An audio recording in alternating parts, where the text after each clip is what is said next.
আজকে আমাদের পাখির 12 দিন বয়স। 12 দিন বয়সে আমরা সকালবেলা আজকে যে মেডিসিনটা ব্যবহার করছি সেটা হচ্ছে ইকেআরসি।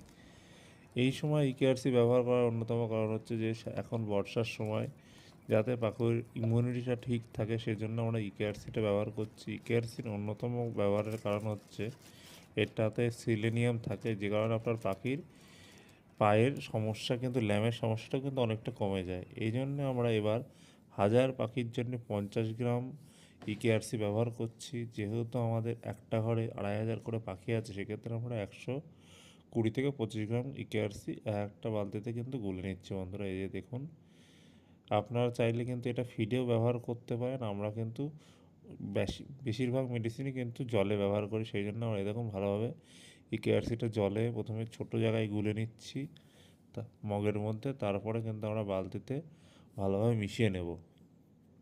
দেখুন আমরা দুটো বালতিতে কিন্তু সমানভাবে 120 গ্রাম করে নিয়েছি। এবার নিয়ে এই যে আমরা এইভাবে কিন্তু ডিঙ্কারে দেবো। আর ডিঙ্কারে কোনো মেডিসিন দেওয়ার আগে অবশ্যই ট্যাঙ্কিতে যে শোধন দেওয়া জল থাকে সে জলটা কিন্তু সমস্ত ফেলে দেবেন, দিয়ে পরিশুদ্ধ জল তুলবেন শোধন ছাড়া, এবং ডিঙ্কারের জলও কিন্তু আপনাদের ফেলে দিতে হবে।